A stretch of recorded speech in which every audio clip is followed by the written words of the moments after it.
भाई Rutherford experiment पढ़ने के बाद हमें कुछ चीजों का पता चल गया, जिनमें से क्या थी कि सारा पॉजिटिव चार्ज जो एटम के पास है, जिन्हें आप प्रोटॉन्स कहते हैं, वो सभी एटम की सेंट्रल कोर के पास प्रेजेंट है और उस कोर का नाम न्यूक्लियस होता है। क्या होता है? न्यूक्लियस। तो जो एटम का टोटल पॉजिटिव चार्ज है entire inside the core of the atom and this core is said to be the nucleus. मतलब clear?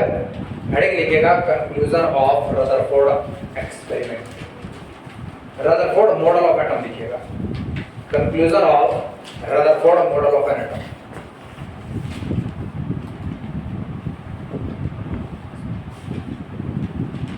Conclusion of Rutherford model of atom.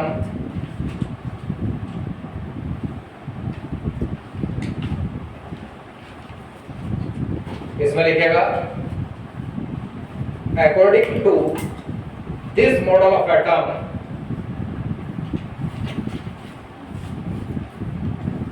This model of atom total positive charge of the atom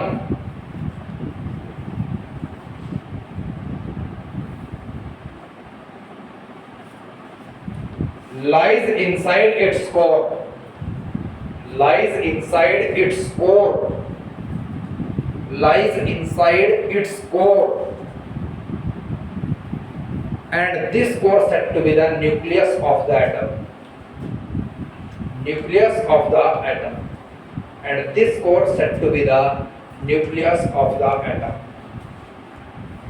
और इस core को atom का nucleus कहा जाता है। जरा ध्यान देंगे सभी बच्चे, जो रेडियस ऑफ न्यूक्लियस होती है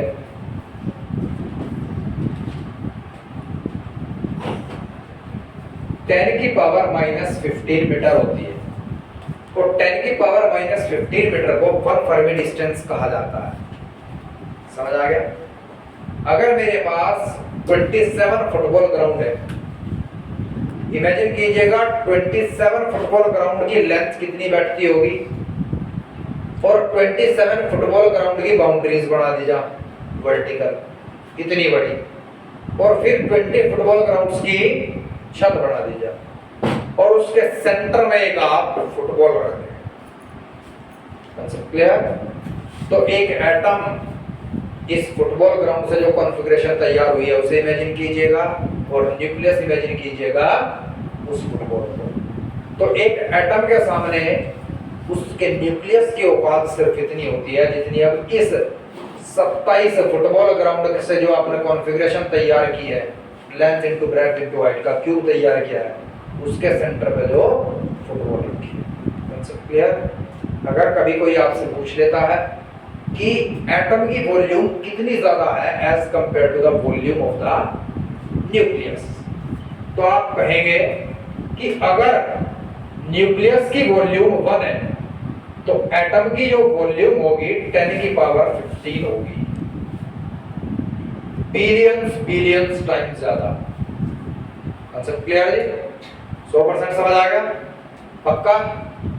यह बात आप हमेशा याद रखेंगे। कुछ बच्चों की अगर समझ नहीं आया तो याद रखिए, न्यूक्लियस की रेडियस यह है, एटम की रेडियस यह थी, एटम की रेडियस अपॉन न्यूक्लियस की रेडियस, ये ऊपर गया 10⁻5 हो गया, और वॉल्यूम में इसका क्यूब होता है, तो इसलिए यहाँ 15 आ गया। Is that clear to all of you? खैर ये अभी इसका कोई पार्ट नहीं था, ये आपको एक्स्ट्रा नॉलेज के लिए बताया गया, ध्यान दीजिए जरा।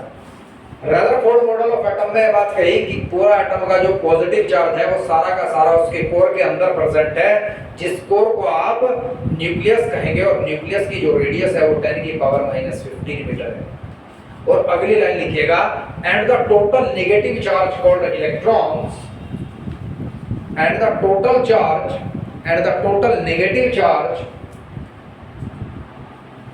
which is known as electron, which is known as electron, revolve around the nucleus, revolve around the nucleus,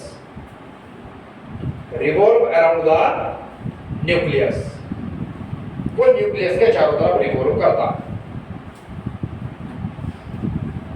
ठीक है, अब रदरफोर्ड मॉडल ऑफ एटम सही चल ही रहा था कि रदरफोर्ड मॉडल ऑफ एटम के एक्सप्लेनेशन के बाद उनसे पूछ लिया गया कि सर अगर एक न्यूक्लियस के अंदर सारा पॉजिटिव चार्ज है और उसके चारों तरफ इलेक्ट्रॉन घूमता है, तो एक समय ऐसा आएगा कि इलेक्ट्रॉन न्यूक्लियस के अंदर गिर जाएगा। Is that clear to all of you or not? क्यों जी? क्योंकि न्यूक्लियस के ऊपर पॉजिटिव चार्ज होता है और इलेक्ट्रॉन नेगेटिवली चार्ज्ड है। Opposite charge attract each other, तो ये इलेक्ट्रॉन न्यूक्लियस के अंदर गिर जाएगा। न्यूक्लियस के अंदर गिर जाएगा तो फिर ये रिवोल्यूशन कैसे करता है?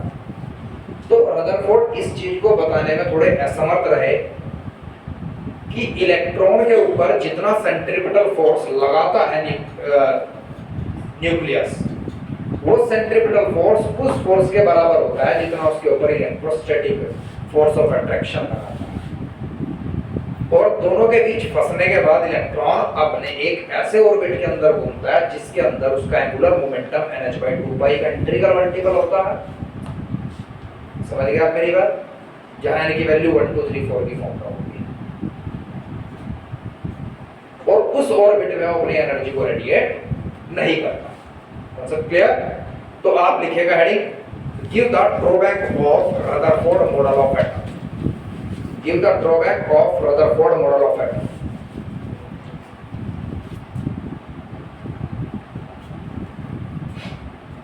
Give the drawback of Rutherford model of atom. तो उसमें लिख दो आप this model of atom cannot explain the stability of atom. This model of atom cannot explain the stability of atom. This model of atom cannot explain the stability of atom.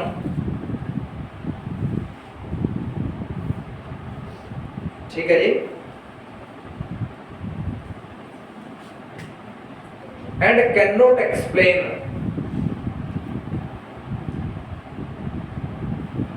why electron do not revolve on the spiral path, and cannot explain why the electron do not revolve on the spiral path, on the spiral path। और वो ये भी ना बता पाए कि electron spiral path पर क्यों नहीं घूमता। यहां तक मेरे हिसाब से आप सभी का डाउट क्लियर हो चुका होगा। कॉन्सेप्ट क्लियर है? वैसे तो बहुत सी चीजें थी, एक सेकंड पॉइंट लिख लीजिएगा। This model can not explain Stark effect, Stark effect. अगला point, this model can not explain Zeeman's effect. सही पूछा तो Zeeman's effect, Stark effect Bohr's model भी ढंग से एक्सप्लेन नहीं करता, उसके भी ड्रॉबैक है।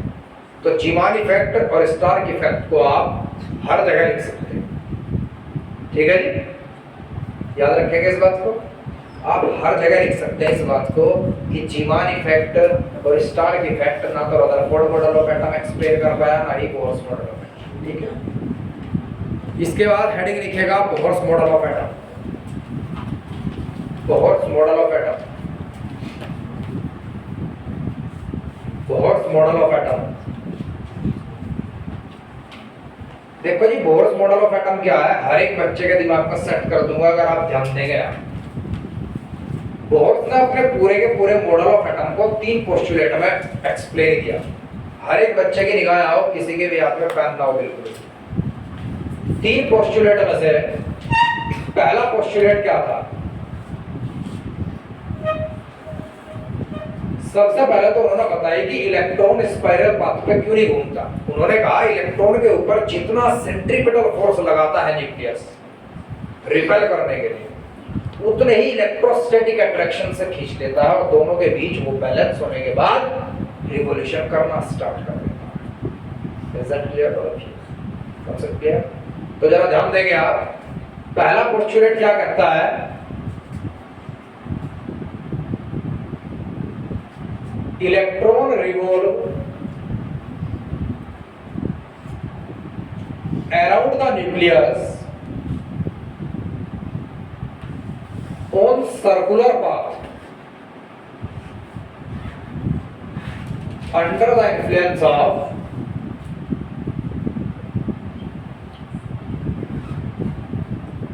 centripetal force and electrostatic force। मैंने मान लिया ये सेंटर में एक न्यूक्लियस है जिसका एटॉमिक नंबर Z है और number of protons atomic number के बराबर होते हैं, ये आप सभी को पता है। एक प्रोटॉन के ऊपर चार्ज प्लस ही है तो प्लस जेड ही हो गया न्यूक्लियस पर चार्ज, और इसके चारों तरफ एक इलेक्ट्रॉन घूमता है जिस पर चार्ज है E। मुझे पता है इलेक्ट्रॉन पर माइनस ही चार्ज होता है, समझ के मेरी बात? तो आप E मान लीजिए मैग्नीट्यूड उसका E है, मतलब क्लियर? और दोनों के बीच की दूरी है r। अब आप क्या करेंगे? Let an electron of mass m revolve around the nucleus with velocity v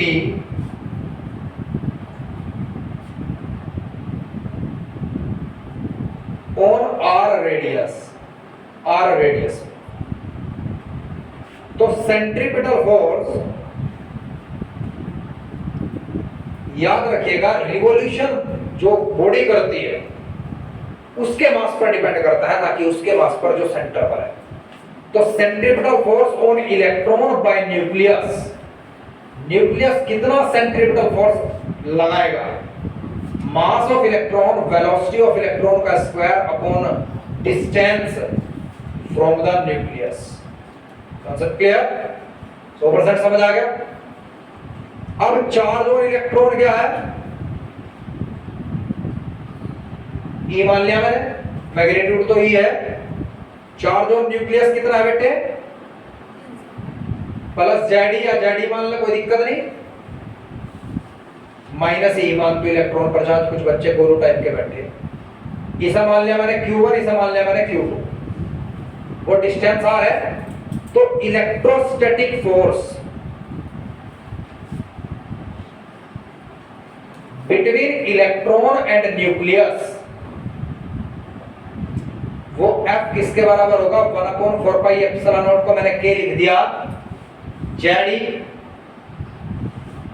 electron पर charge Q1 × Q2 upon R square, magnitude तो ही बचेगा माइनस E का भी। इसे इक्वेशन 1 मान लीजिएगा, इसे इक्वेशन 2।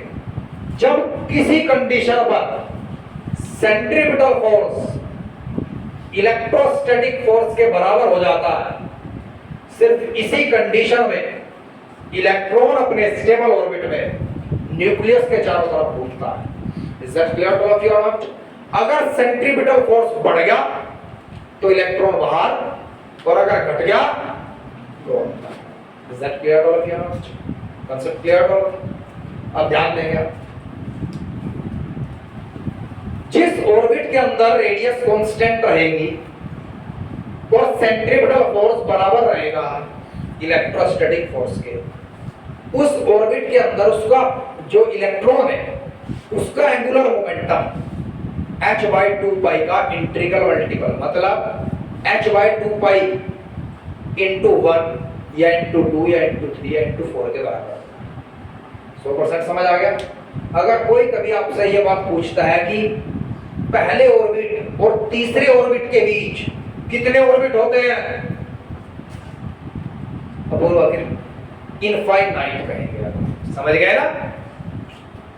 अब कई बच्चे सोचेंगे कि सेकंड ऑर्बिट ही तो बीच में नहीं, इनफाइनाइट 1.1 1.11 1.12 1.22 इनफाइनाइट, यहां तक नहीं कह देते फर्स्ट। सेकंड पोस्टुलेट लिखो बेटे,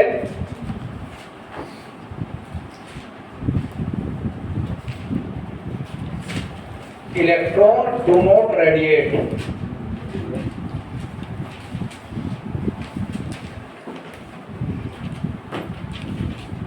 its energy in stable orbit। Electron stable orbit के अंदर अपनी एनर्जी को रेडिएट नहीं करेगा। वेयर द एंगुलर मोमेंटम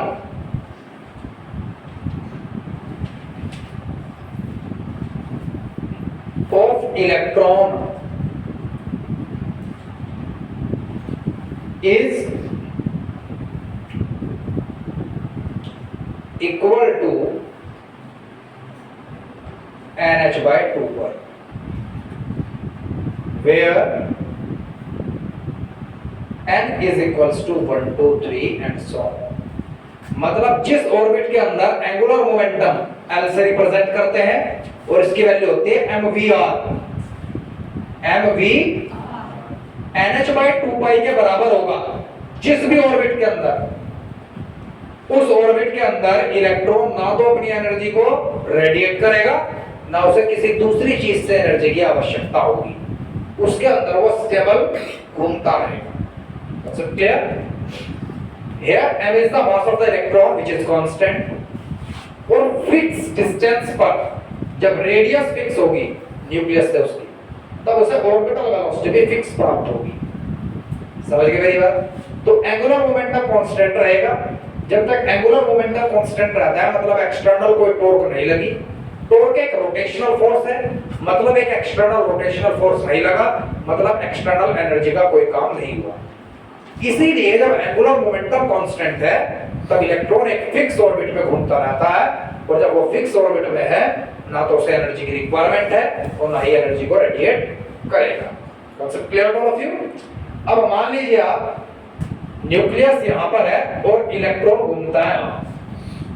अगर आप एक एक्सटर्नल एजेंट से इसके अंदर एनर्जी ऐड करते हैं तो ये अगले ऑर्बिट में पहुंच जाता है, और कभी भी इलेक्ट्रॉन ऐसा ऑर्बिट में नहीं पहुंचता बेटे। हमेशा इलेक्ट्रॉन इस तरीके से नेक्स्ट ऑर्बिट में पहुंचेगा। मान लीजिए इलेक्ट्रॉन यहां है और आपने इसे 1 इलेक्ट्रॉन वोल्ट एनर्जी दी, तो 1 इलेक्ट्रॉन वोल्ट एनर्जी से कहां तक लेकर आएगी? मान लो यहां तक लेकर आएगी। अगर वो फिक्स कर दिया इसे, कंटिन्यू देकर रखी, तो ये अपना स्टेबल ऑर्बिट यहीं पर बना लेगा। अगर 1.5 मिल गया इसके बाद और, तो यहां पहुंच जाएगा और यहां घूमना स्टार्ट करेगा। Concept clear? 100% क्लियर? ये डाउट अब जब थोड़े से जो डाउट थे आपके कि वो इस तरीके से जंप कर जाए, अब तो नहीं है, पता चलेगा ना। दो ऑर्बिटों के बीच इनफाइनाइट नंबर ऑफ ऑर्बिट्स होते हैं। Concept clear? 100% समझ आ गया? ठीक है जी। अब थर्ड पोस्टुलेट क्या है? इसे लिख लो, लिख लिया सभी ने? लिखो जल्दी फास्ट, जल्दी लिखो 30 सेकंड में।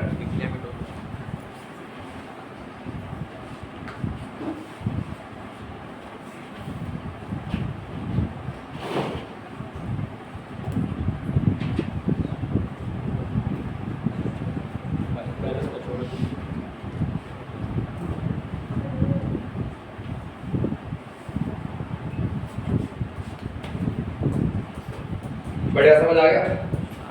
टफ कर दो। अब पोस्टुलेट थर्ड पोस्टुलेट भी कुछ ज्यादा टफ नहीं है, बहुत आसान तरीके से समझ लेंगे आप लोग। ये न्यूक्लियस है, ये एक अंदर का ऑर्बिट है। अंदर के ऑर्बिट को कहते हैं lower energy level, lower energy level. ये इनर ऑर्बिट है, इनर शेल, इसे N1 मान लिया। यहां इलेक्ट्रॉन की एनर्जी E1 है। अगर वो कभी बाहर के ऑर्बिट में पहुंच गया, ये higher energy level,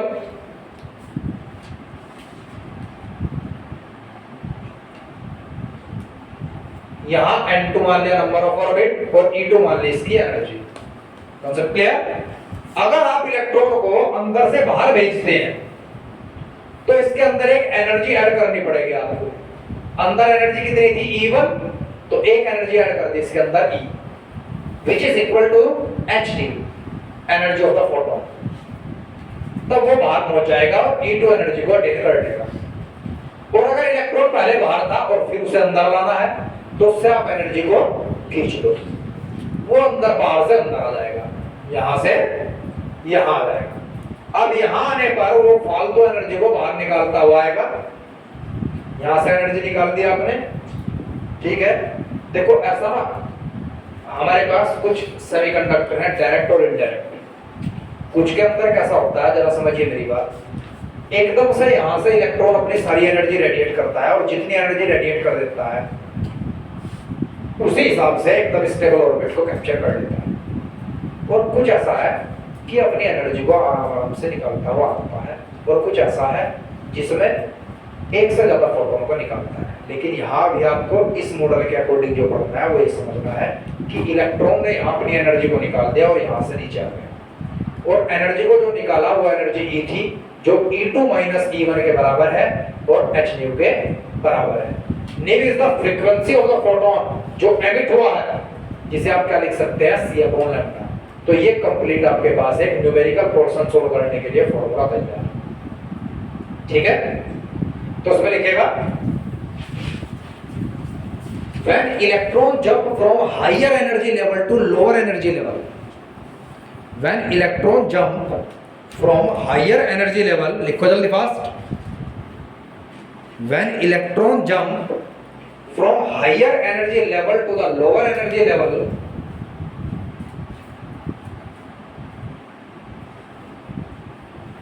then it emit its energy in the form of photon, in the form of photon, then it emit its energy in the form of photon, in the form of photon, while जबकि while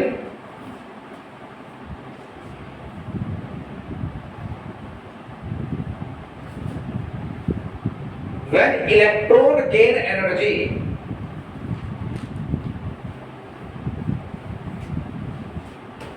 then it jump from inner energy level to the outer energy level, inner energy level to the outer energy level, या फिर lower energy level to the higher energy level। Concept clear? और एक ये formula लिख लीजिएगा उसे बनाने के बाद, E2 minus E1 that is equal to E is equal to h nu is equal to hc upon lambda। अब बोर्स मॉडल के भी कुछ ड्रॉबैक्स हैं। बोर्स मॉडल ऑफ एटम सिर्फ हाइड्रोजन एटम है या किसी ऐसे एटम के लिए एप्लीकेबल है जिसके पास सिर्फ एक इलेक्ट्रॉन विद्यमान हो। यह भी स्टार्क इफेक्ट को ढंग से एक्सप्लेन नहीं कर सकता और जीमान इफेक्ट को तो बिल्कुल भी एक्सप्लेन नहीं कर सकता। ये इसके दो ड्रॉबैक हैं, आप लिख करके दैट्स ऑल। मैं आपको ये भी बताऊंगा जीमान इफेक्ट, स्टार्क इफेक्ट क्या है, ठीक है, लेकिन वो आपके सिलेबस से रिलेटेड नहीं, वो आप कंपटीशन के जब इस कंपटीशन का पढ़ाऊंगा तभी समझेंगे।